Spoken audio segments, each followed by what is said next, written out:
আজকে আমরা আরও কিছু প্রপার্টিজ এক্সটার্নাল ডাইরেক্ট প্রোডাক্টের পড়ব।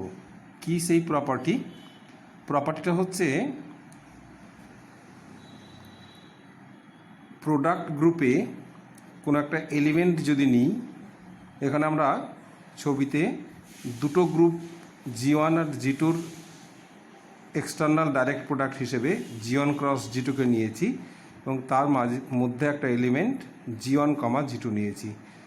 তা এই G1, G2 এর অর্ডার কত হবে এবং সেই অর্ডার G1 এবং G2 অর্ডারের সঙ্গে কিভাবে রিলেটেড হবে সেইটা আমরা আজকে পড়ব। দেখব যে যখন আমরা টু ডাইমেনশনাল পয়েন্টটা নিচ্ছি, G1 ক্রস G2 এলিমেন্ট নিচ্ছি, তখন তার অর্ডার G1 এর order in capital G1 G1 গ্রুপে এবং G2 এলিমেন্ট স্মল G2 এলিমেন্টের অর্ডার ইন ক্যাপিটাল G2 যা হবে তাদের এলসিএম বা লসাগু হবে এই G1, G2 এলিমেন্টটির অর্ডার। তো সেটাই লেখা হয়েছে। অবশ্য এই থিওরেমেতে আমরা দুটোতে সীমাবদ্ধ থাকিনি, যে G1 আর G2 যে দুটো গ্রুপ নিয়েছি সেই দুটো গ্রুপে সীমাবদ্ধ নয়। বলেছি যে ফাইনাইট নাম্বার অফ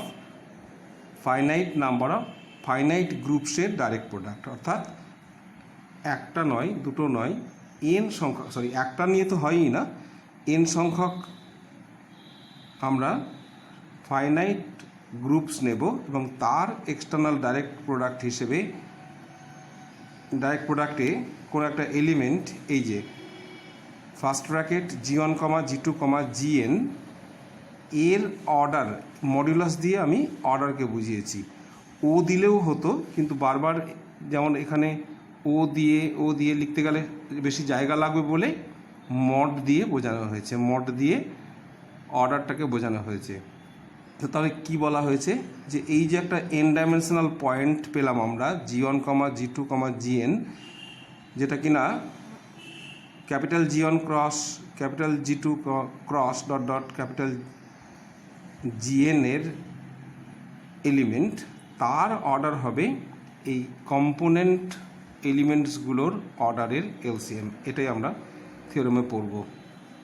তো প্রুফটায় আসি। আমরা যেমন ছবিতে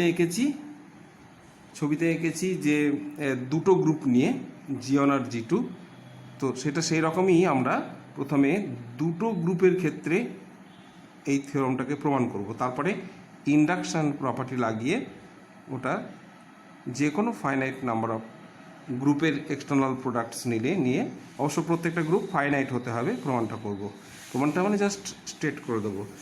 ঠিক আছে, তো কিভাবে আমরা একটা element G1, G2 in G1 cross G2 নিয়েছি, এই যে ছবিতে যেটা আঁকা হয়েছে, যে পয়েন্টটা নেওয়া হয়েছে সেইটা।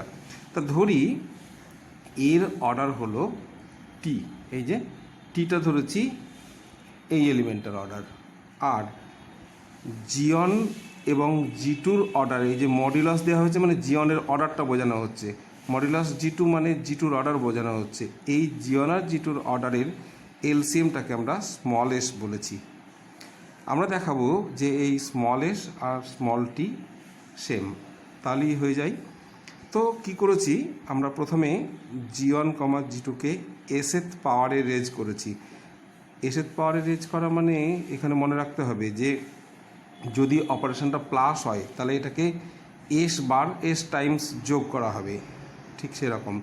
এবার আমরা যদি এই এই G1, G2-কে G1, G2 দিয়ে যদি গুণ করি তাহলে কি হয়, G1 দুবার হবে আর G2 দুবার হবে, এটা স্কোয়ার, তো তেমনি এস টাইম করলে এই এসটা এই পাওয়ারে এসে যাবে, এসটা এই পাওয়ারে এসে যাবে, যেটা আমরা ওই আগের দিন ডিফাইন করেছিলাম। তো সেইভাবে এইখানে G1 to the power S, G2 to the power S আমরা পেয়েছি। এবারে কি হয়েছে, G1-এর আর G2-র অর্ডারের এলসিএম হচ্ছে এস। তো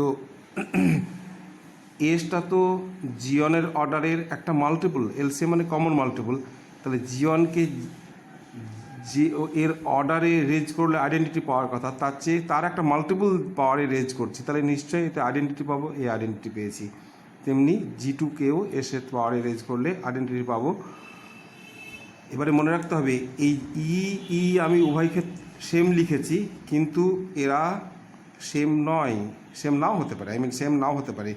প্রথম ইটা হলো এই জিয়ন, ক্যাপিটাল জিয়নের আইডেন্টিটি, আর সেকেন্ড ইটা হলো ক্যাপিটাল G2-র আইডেন্টিটি।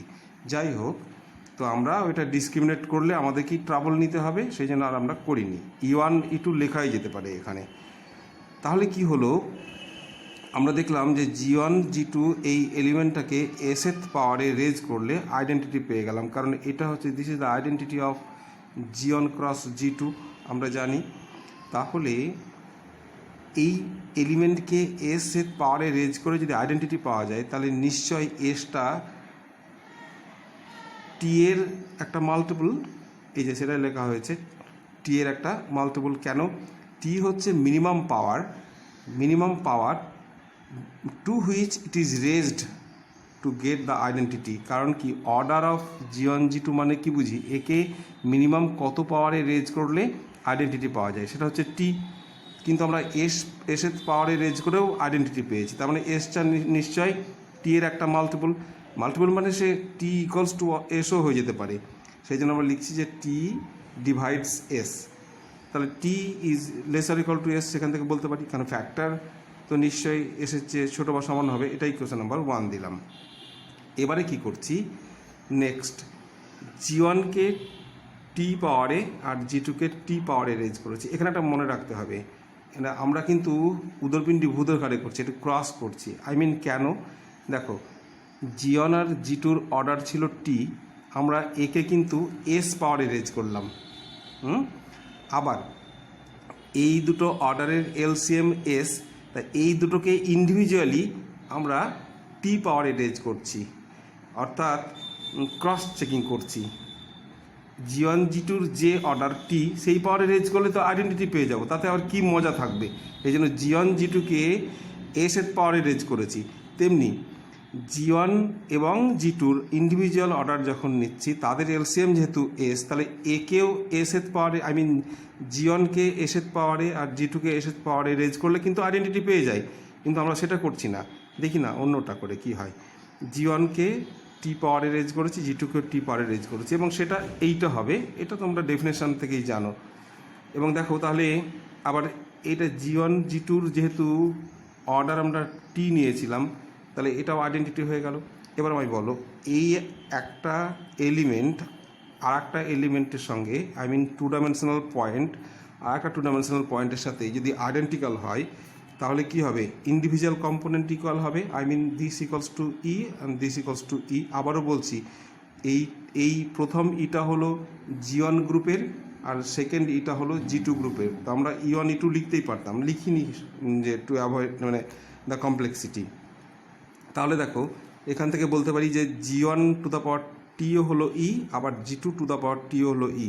এবার এখান থেকে এর মানে কি বোঝা যাচ্ছে, যে G1কে আমি টি পাওয়ারে রেজ করে আইডেন্টিটি পেয়ে গেলাম, আবার G2কেও টি পাওয়ারে রেজ করে আইডেন্টিটি পেয়ে গেলাম। তার মানে, আর আমরা জানি যে মিনিমাম যে পাওয়ারে রেজ করে আইডেন্টিটি পাওয়া যায় তাকে বলে অর্ডার অফ G1। তাহলে দেখো, অর্ডার অফ G1 হচ্ছে মিনিমাম, আর টি পাওয়ারে রেজ করে আইডেন্টিটি পেলাম, তাহলে অর্ডার অফ G1 নিশ্চয়ই টিকে ডিভাইড করবে। সিমিলারলি এখান থেকে বলা যায় যে G2কে মিনিমাম কোন পাওয়ারে রেজ করলে আইডেন্টিটি পাওয়া যায়, সেটা হচ্ছে অর্ডার অফ G2। এটা একটা সংখ্যা, কিন্তু এটা একটা ন্যাচারাল নাম্বার, বা জিরো হতে পারে।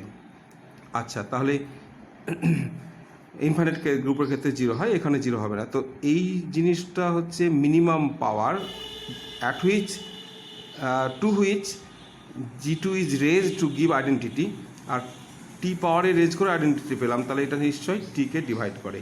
এবার দেখো, তাহলে এটা order of G1 and order of G2 দুজনেই টিকে যদি ডিভাইড করে, তাহলে তাদের এলসিএমও টিকে ডিভাইড করবে। মানে কি, টিও হলো এর মাল্টিপল আর টি হলো এরও মাল্টিপল। তার মানে কি, এলসিএমটা হচ্ছে লোয়েস্ট কমন মাল্টিপল, তাহলে লোয়েস্ট কমন মাল্টিপল বা লিস্ট কমন মাল্টিপল টিকে ডিভাইড করবে। আর এটাই তো আমাদের এস। দেখো, এই যে এস ধরে রেখেছি, তাহলে এস ডিভাইডস টি। এখান থেকে আমরা পেয়ে গেলাম যে S is a subset of S is lesser equal to T.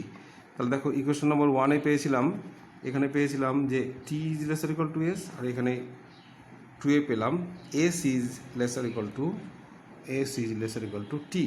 তাহলে এখান থেকে বলা যায় যে S and T are equal. তো তাই লিখেছি from 1 and 2 we have T equals to S. এবারে কি হয়েছে, আমরা প্রথমেই কথা দিয়েছিলাম যে এইটা দুটো গ্রুপ G1 এবং G2-র cross product, I mean direct external direct product নিয়েই আমরা ক্ষান্ত হব না, এন সংখ্যক গ্রুপ নিয়ে তার ডাইরেক্ট প্রোডাক্ট করব। তো সেই জন্য এখানে কি জাস্ট স্টেট করে দিয়েছি যে for general case suppose the result holds for G1 থেকে শুরু করে Gn-1। এবারে যখন G1 G2 Gn নিচ্ছ, তাহলে এটাকে কিভাবে লেখা যায়, n-1 পর্যন্ত, আর এটা Gn। তাহলে এটাকে একটা গ্রুপ ভাবো আর এটাকে আরেকটা গ্রুপ ভাবো। তাহলে বলছি so applying the previous argument the result holds for টোটালটা। তাহলে বাই ম্যাথমেটিক্যাল ইন্ডাকশান আমরা এটা বলতে পারি যে ফর প্রত্যেক G1 থেকে স্টার্ট করে Gn পর্যন্ত সবার এক্সটার্নাল ডাইরেক্ট প্রোডাক্ট নিলে যা হবে তার জন্য সত্যি। তো মনে রাখতে হবে এইখানে কিন্তু আমরা এই যে ধরে নিচ্ছি না যে এটার জন্য ট্রু, এটা strong principal of mathematical induction ধরে নেওয়া হয়েছে। অর্থাৎ তুমি nth সিঁড়ি বানানোর জন্য তার আগের সমস্ত সিঁড়ি তৈরি করেছো, এইরকম একটা আমরা অ্যাজাম্পশান ধরে নিয়েছি। তো এই হলো কমপ্লিট প্রুফ। এবারে আমরা একটা এক্সাম্পল, এর অ্যাপ্লিকেশন হিসেবে একটা এক্সাম্পল করব।